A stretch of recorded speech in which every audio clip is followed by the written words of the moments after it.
Olá, oitavo ano, sejam bem-vindos agora para a nossa segunda semana de atividades. Mais uma vez, né, o meu papel aqui é auxiliar vocês na leitura e na compreensão das atividades aqui do PET, tá bom? Então, vamos lá. Quais serão as nossas habilidades e objetivos para a segunda semana? Conceituar o que é laicidade, né? E a relação entre Estado republicano e religião. A outra, exemplificar e debater sobre as possibilidades e os limites da interferência das tradições religiosas na esfera pública. O nosso tema, quando o Estado não é laico. Vocês devem se lembrar muito bem dessa palavrinha laico, né? Que a gente já viu isso nos anos anteriores e algumas semanas dos PETs anteriores também. Esta semana, vamos continuar tratando o tema que começamos na semana passada, como vimos. Só que, desta vez, vamos falar de estados que não são laicos. Animem-se, né? Porque hoje você vai aprender muitas coisas novas. Vamos para a nossa breve apresentação. Nem todos os estados seguem a laicidade como modelo político. Veja a seguir alguns exemplos de opções bem diferentes da que experimentamos aqui no Brasil. Estado confessional. Prestem bastante atenção, tá? Nessa leitura. Estado confessional é aquele que adota uma religião oficial. Essa religião adotada não terá poder irrestrito e absoluto e pode não estar tão fortemente ligada às decisões governamentais e às políticas de Estado. No entanto, o simples fato da adoção de uma religião oficial pode excluir a importância das outras. Um exemplo atual de Estado confessional é a Inglaterra. Embora haja plena liberdade, o anglicanismo, palavrinha, hein? Ainda é considerado a religião oficial. Para quem quer saber mais o que é anglicanismo, pesquisem aí, que é bastante interessante, tá bom? Fica essa dica aí para vocês do oitavo ano. Vamos ver agora o próximo. Estado teocrático. Teocracias ou estados teocráticos são aqueles que há uma religião oficial adotada e os sistemas legislativo e judiciário estão sob tutela dessa religião. As atuais teocracias são os países subjugados às leis religiosas, como o Irã, né, orientado pelo Islã, e o Vaticano, né, menor estado do mundo sob orientação cristã católica. Então, nós temos aqui esses exemplos, né? Só para voltar um pouquinho, temos aqui um exemplo do estado confessional, né? E temos aqui um exemplo do estado teocrático. Agora, o estado ateu. Um estado ateu é aquele que combate a religião em seu interior, por não enxergar nas práticas religiosas algo que reforce a ideologia e a postura de tal estado. Exemplos de estados ateístas são os países socialistas do século XX, como a União Soviética, a China e a Coreia do Norte. Todos os países mencionados garantem hoje a liberdade religiosa. Sim, e a Rússia, integrante da extinta União Soviética, ela é atualmente um país laico. Então, temos essas definições aí. Para quem quiser ler e reler, acho muito importante, viu? Vejam aí os conceitos de um Estado confessional, Estado teocrático e um Estado ateu. Temos bons exemplos de países aí. Tá joia? Então, para saber mais, sempre tem aqui alguns links que vocês podem acessar, tá bom? E para entender um pouquinho mais sobre esse assunto. Vamos para nossas atividades. Leia o texto a seguir. Atividade número 1. Rainha não vai ao casamento de Charles. Interessante. Vamos descobrir o porquê que a rainha não foi. A rainha Elizabeth II não participará da cerimônia civil do casamento de seu filho Charles com Camila, né? Marcado para o próximo dia 8 de abril, anunciou o Palácio de Buckingham. Isso. Em comunicado divulgado ontem, foi informado que a rainha participará apenas da bênção e está muito feliz de poder receber os noivos numa recepção a ser realizada depois da união. A rainha e os demais membros da família real participarão, claro, do serviço religioso na Santa George, né? no castelo de Windsor, afirmou a porta-voz do palácio. Ela está muito contente de oferecer a recepção no castelo, mas sua principal preocupação é que a cerimônia civil seja o mais discreta possível, de acordo com o desejo dos noivos, né?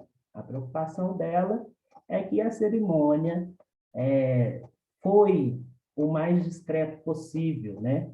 De acordo com o desejo dos noivos. Um especialista em família real e amigo pessoal de Charles afirmou que a rainha tomou uma boa decisão ao optar por não participar da cerimônia civil, né? Segundo ele, Elizabeth II demonstrou claramente seu apoio à união, mas, como chefe da igreja, né, anglicana da Inglaterra, não gostaria de ir a um casamento no cartório. Então, ficou claro aí, né? Atualmente, o anglicanismo, aquela palavrinha, é a religião oficial da Inglaterra, ok? Organizada durante o reinado de o Henrique VIII, uniu católicos e protestantes ingleses sobre uma mesma denominação religiosa. Sua criação, diferente de outras igrejas reformadas, aproxima-se mais de motivos políticos do que teológicos. Dessa forma, desde então, o monarca da Inglaterra é também o chefe da Igreja Anglicana. Por esse motivo, a família real inglesa deve necessariamente professar o anglicanismo como religião e cumprir seus princípios. Isso já trouxe muitos problemas pessoais para a família real. O texto retrata a ausência da rainha Elizabeth II do casamento de seu filho Charles com Camila, que era divorciada. Por esse motivo, eles tiveram de optar por um casamento civil. Outros casos semelhantes aconteceram ao longo da história. O rei Eduardo VIII, tio da atual rainha, escolheu abdicar ao trono por ter sido impedido de se casar com a divorciada William Simpson. Seria isso, né? Por outro lado, percebemos que esse mesmo rigor não foi aplicado no caso do casamento do príncipe Harry com a Meghan, igualmente divorciada. Ainda assim, o povo inglês pode usufruir de plena liberdade religiosa. Ok.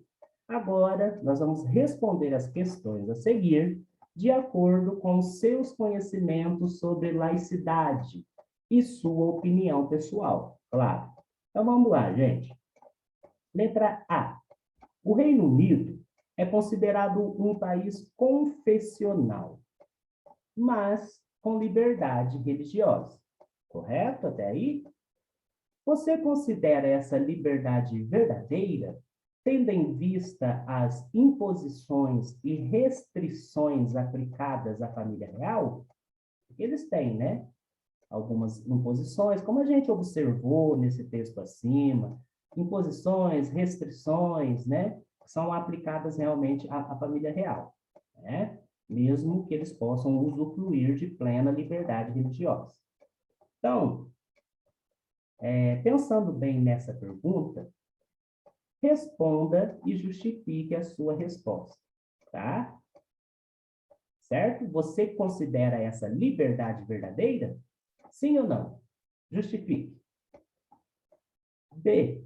Na sua opinião, qual é o limite entre a tradição religiosa de um povo e a laicidade do Estado?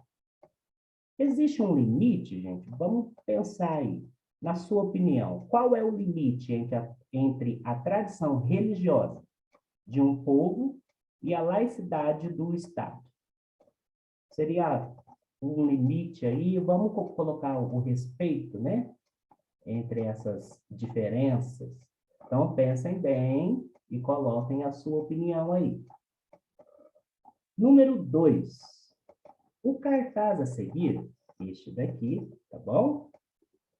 É exemplo de publicidade antirreligiosa, né? Da extinta União Soviética, tá? Vamos ler essa tradução aqui. O povo soviético está com toda a determinação, expondo a natureza antipopular dos sectários. Não importa em que Deus eles se possam apoiar.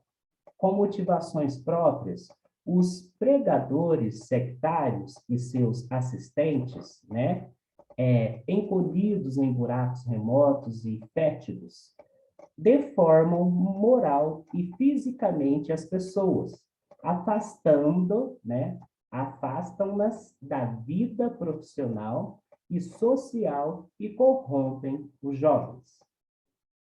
Tá? Podem ler e reler os textos quantas vezes forem necessário, como eu sempre falo e reafirmo. Tá? Então, olha, percebemos o quê? Letra A. Essas acusações são verdadeiras ou falsas? Né? Coloquem aí, elas são verdadeiras? Elas são falsas? E expliquem, tá bom? Letra B. Esse tipo de postura é compatível com a laicidade do Estado? Sim ou não? Justifique a sua resposta. Ok? Número 3. Vamos lá. Observem a imagem. Mulheres afegãs vestindo burcas. A Sharia é a lei islâmica que se baseia no Alcorão, né? E no Hadith, que é o registro das palavras e atos de Mohammed. Ela contém premissas para todos os aspectos da vida. Sua aplicação, atualmente, é objeto de disputa entre muçulmanos conservadores e liberais. Por isso, vemos diferenças de comportamento nos países islâmicos. Alguns são mais rigorosos no cumprimento da Sharia. Outros adotam posicionamentos, né, mais abertos. A situação das mulheres é um dos temas que possui maior variação entre os países do mundo islâmico. Então, vamos lá. O Estado que adota as premissas de uma tradição religiosa como fundamento para suas leis é chamado do quê mesmo? Estado democrático? Estado fanático? Estado sistemático? Ou Estado teocrático? Então, como nós vimos as definições lá acima, né? Então, respondam essa pergunta aí.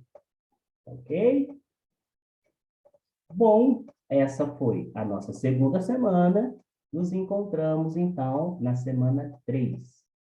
Então, boas atividades e até breve.